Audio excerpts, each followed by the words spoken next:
I keep a notebook with me all the time. I keep 2 pens in my pocket, extra fine point. When I sit down to write, there's a rhythm. There's something that I'm hearing already. So as the poem continues to come out, I learn more about whether or not it's going to be something that is spoken or written. The words tell you, they lead you, and you follow. Sometimes they manifest as this rhythmic piece that you need your body for, and sometimes they're like, you know, make me complicated, you know, finesse me, lay me down on the page and leave me there. I feel like poetry saved my life in the sense of it made me brave. I was able to get on stage and say what I needed to say. I just grew to understand myself better through poetry.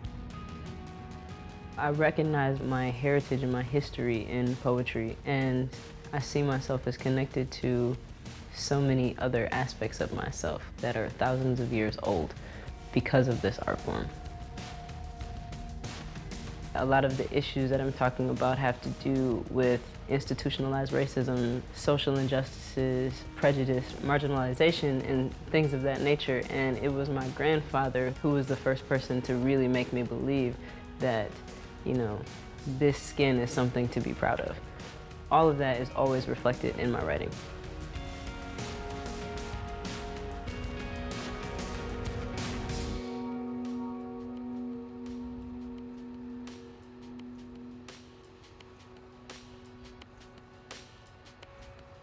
Before I was born, there was movement. Paddles pushing pent-up people through oceans of pain. That explains my fear of water. When I was born, there was movement still. Lines, paths, roads, circles, and tracks. Check it. I had my first perm in elementary school. Went from coarse, curly black hair to straight, thin. Then what are you gonna do with this do? After that, I did braids, weaves, ponytails, extensions, this faux hawk, mohawk, ducktail design on the side type thing. But before all of that, I also wore tracks. Then there was high school, St. Paul Central, big gray 5-floor in a basement building. Kind of looks like a prison, kind of ran like one too. The 5th floor was for the academic acronyms like AP and IB.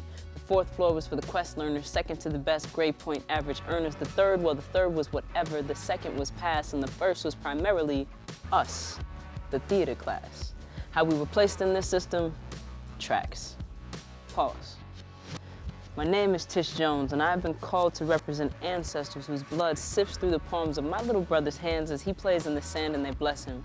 Forefathers who existed before my forefathers and raised men to raise men, hence the sun and the raisin. Then, a generation of beautiful black women born and bred to believe that beauty belonged to everyone but them. So they die and they fry and they try to fit in many ways, allowing trains to leave tracks on their thighs because the tracks attached to the root of her naps which hang to the mid of her back reduce self-respect, and she is all right with that. They call her a runner, making laps on laps, known as a track star, the best at her craft, and she is right on track. Then there's the little boy whose father was sent away yesterday. He's having a bad day, so he answered the test questions in the wrong way. Now he's in the hallway, struggling, fighting to keep his tears to himself, and she, well, she's lived in the inner city since the beginning. Light skin, long hair, just a little bit skinny. She's smart. She makes failing a test seem hard. If you don't believe me, peep her report card anyway. She and he were cool.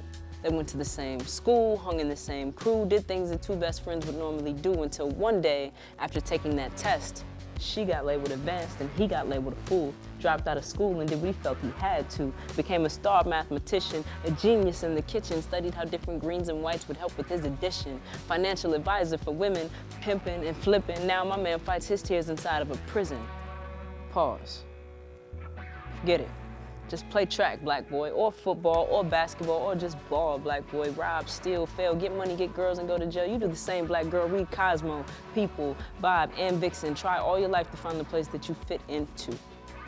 You see, I represent broken histories, missing text from textbooks, kinesthetic learners that don't test good, products of society, 24 hours of good, clean sobriety, a language that I play with because mine was taken, in a country that shuns me and I have so much stake in it.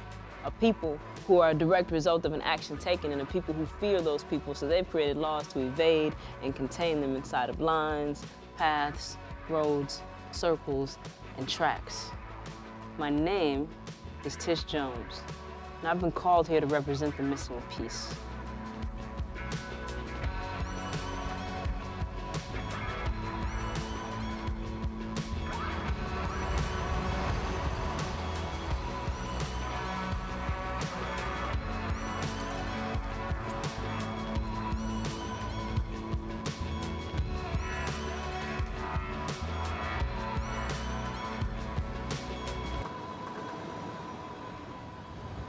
Welcome to the Soul Sounds Open Mic. My name is Tish Jones. I'm going to be your host for the evening. Y'all know the deal, though. You know, we come here every week. It's a dialogical space, so if you get on the mic and you do your thing and you want feedback, we're equipped to do that. We're like a family, and we've been here long enough. We know what it means to give critical and constructive feedback, yeah? Soul Sounds Open Mic is a weekly open mic. It's a free space for people to come and share poetry or song or dance or, you know, whatever their musical fancy is. On my flight to Austin, the man next to me has a Bible clutched in his pale hand. People come here every week. They show up, they buy into it, they set up, they tear down, they tell people about it, they flyer. So it's a space that the community has completely taken ownership over. It's their open mic. We have a lot of conversation in the room. We talk a lot about current events. Like, that's the gist of the work on a whole, right? It's where is the intersection of art and social justice. So in the open mic space, we try to, you know, bring those things together as often as we can. You know, what's happening in our world right now that might be affecting us.